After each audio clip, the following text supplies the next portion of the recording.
Alright, here's the lecture 6.3a, and we're solving basic trig equations, and so we're going to get an application of some of the skills that we've had and just reminded you of. And so a basic trigonometric equation asks what values of the trig function have a specific value. So when you have the equation sine theta equals 1/2, it's really asking for what angles, what values of theta make that equation true. And what we know is that sine of pi over 6 makes that true. And sine of pi over 6 is 1/2. So that's pi over 6 is a solution to the equation. But it's so important to remember that it's not the only solution. There's actually an infinite number of solutions, and even two within 0 to 2 pi. So we know that sine of 5 pi over 6 is also 1/2, because we know as long as you have a pi over 6 reference angle, you are going to have a 1/2 come out for your sine. Now, why just 5 pi over 6? Why just these two quadrants? Because the 1/2's positive, and all students take calculus. So it's going to be either a first quadrant angle or a second quadrant angle. So take a look at sine of 13 pi over 6. That is pi over 6 beyond 12 pi over 6, so that's back here in the first quadrant. And 17 pi over 6 is in the second quadrant, and so forth and so on. There are, like he says here, an infinite number of solutions to any basic trig equation. So what's happening in 6.3a is we're getting those solutions on just a specific interval from 0 to 2 pi. We're not going to worry yet about naming all of them. And so we are just going to worry about naming the ones between 0 and 2 pi.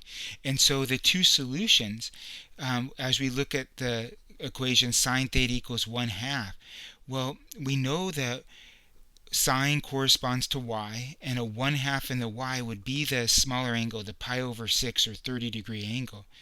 And so we also know that it's a pi over 6 reference angle in the first quadrant and in the second quadrant. And so we have the two angles as pi over 6 and 5 pi over 6, and we're finished.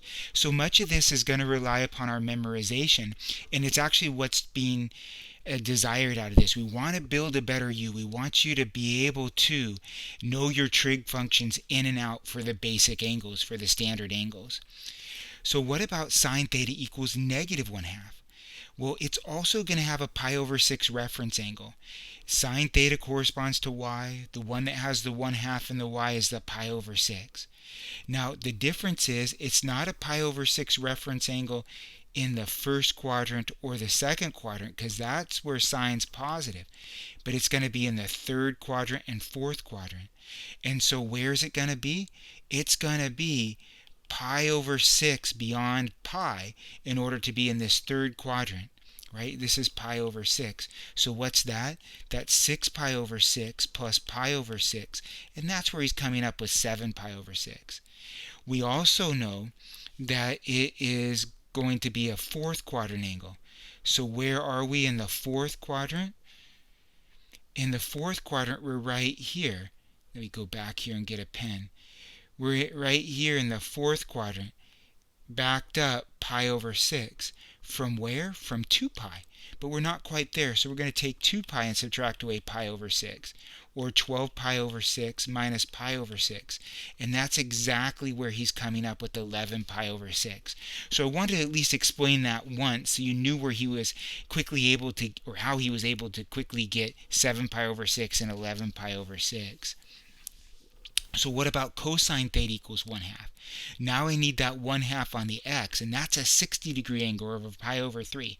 So most of us should have memorized that cosine of 60 degrees is 1/2, or cosine of pi over 3 is 1/2. So most of this comes from memorization, but if it's a triangle matchup, it is the one with the larger thing in the y, and root 3 over 2 is larger than 1/2. So 60 degrees, pi over 3 corresponds to x if we're cosine, and so we're going to get a 1/2 again.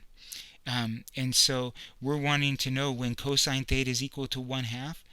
Well, it's at pi over 3 reference angle, so it's positive, right? So it's going to be in the first and fourth quadrant. And so as we go here, now here's an interesting thing. sine theta is negative. Now, why is he talking about sine theta being negative? That's kind of strange when we're talking about cosine. So he's saying that the answers are 7 pi over 6 and 11 pi over 6, where sine theta, so you can see that this has no relation to the above problem.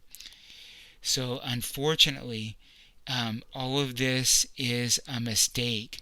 It's right that it's a pi over 3 reference angle, and this so part's wrong. All of this is from a different problem. Not sure how that happened. So let's finish this problem for real. So cosine theta equals 1/2. We relate that to pi over 3. We know it's the first quadrant. Easy. Pi over 3. Fourth quadrant. Backed off of 2 pi by pi over 3. Or 6 pi over 3, right? That's 2 pi. Backed up pi over 3. We're looking at 5 pi over 3. So the two answers for this one are pi over 3 and 5 pi over 3 coming through. Let's look at problem number 4 and see what's happening there. We need our sine theta to be equal to -1. Now he draws a triangle, but I'm not quite sure for what purpose. If sine theta is going to equal -1, we have to remember that sine corresponds to the y. So as soon as you see a -1, a 0, an undefined, you're looking at the axes. And so we need a y coordinate to be -1 on an axis. This is the only one. And so it's 3 pi over 2. That's how he's coming up with 3 pi over 2. This triangle is meaningless for this problem. This is what we need right here to justify that we're 3 pi over 2. And it's the only one where it's going to be that way. So there's just one solution there. So he's going to go over some solution techniques. We could look at that together. There are several common ways to find the solutions to a basic trig equation. One common way is to have the unit circle memorized. A student could then think of the angles where functions of specified values and write down those answers. Memorization is the best. If we, even absent of a unit circle, if we just do sine theta and do pi over 6, right, and cosine theta and tangent theta, we would really hope that you knew. Let me move that pi over 6 up a little bit.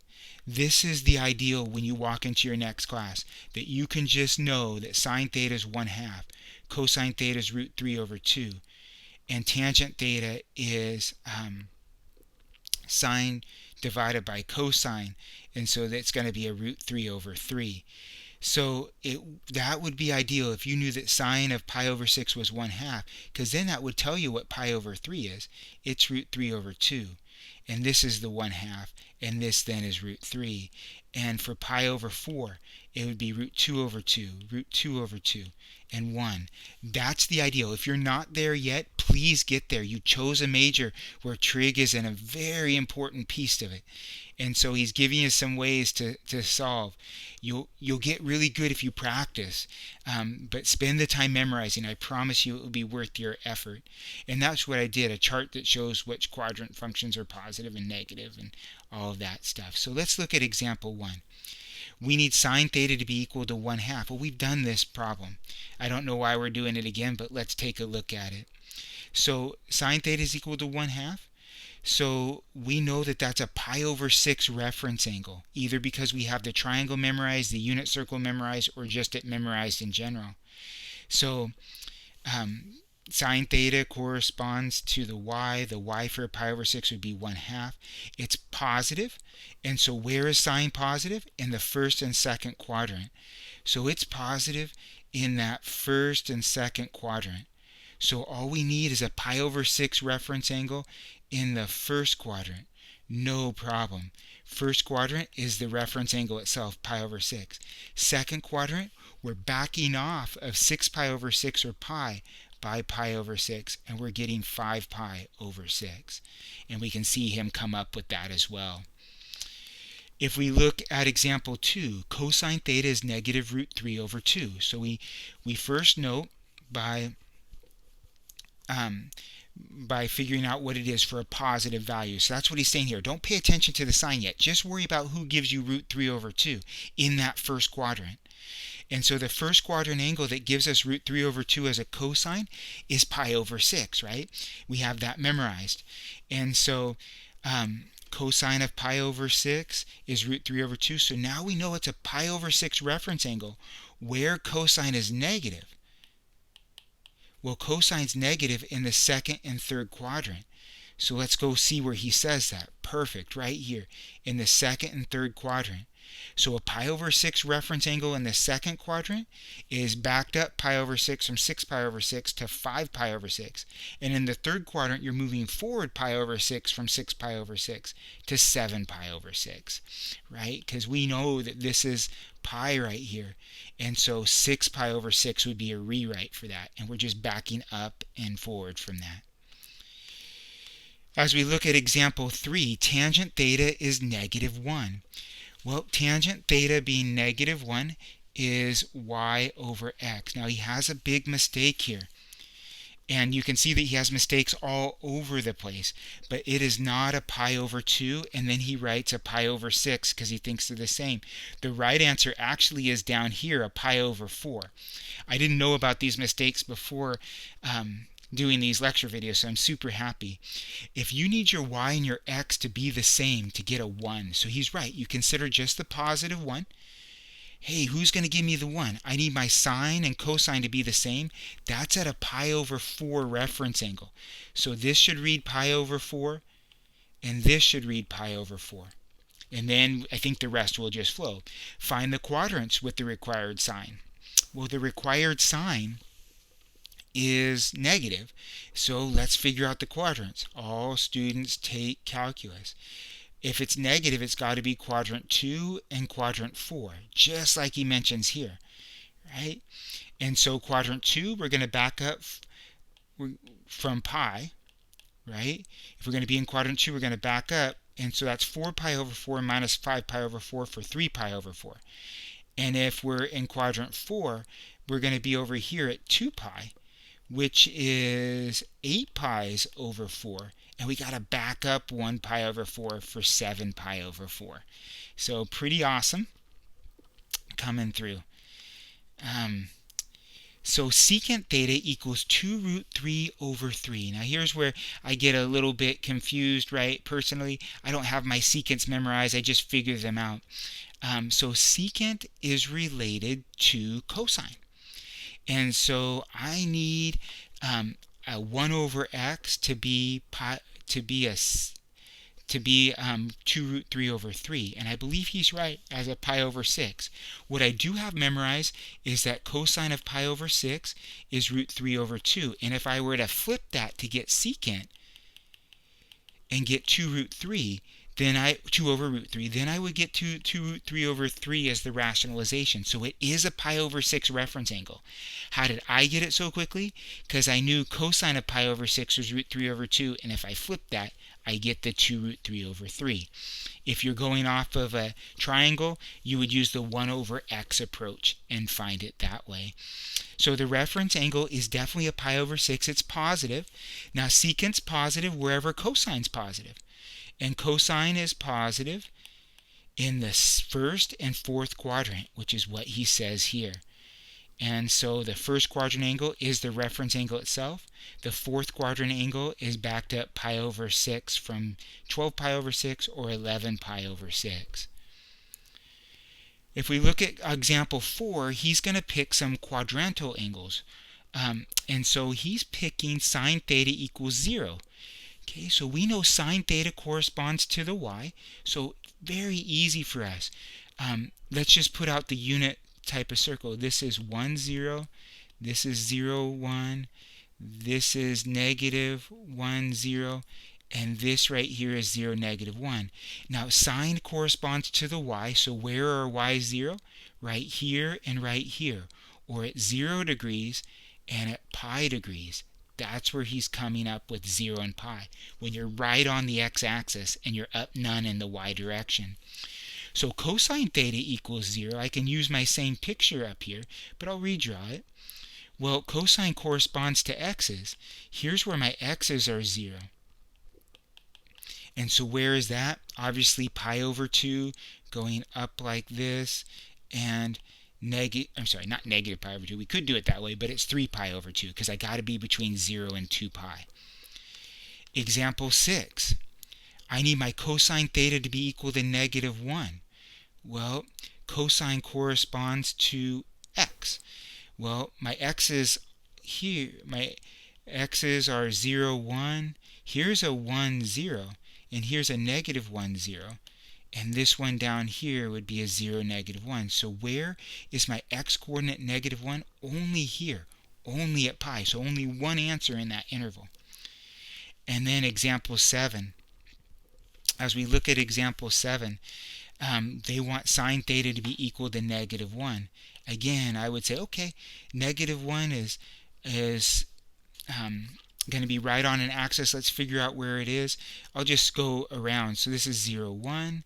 This is, this is 0, 1. This right here, let me erase that really quick. That is, oops, didn't get it all erased. Sorry about that. Okay, let me draw some other things in here really quick to conclude this video. Whoops. And so as we go to that last example there, apologize for the delay, this is 1, 0, this is 0, 1, this is negative 1, 0, and this is 0, negative 1. So where is sine theta negative 1?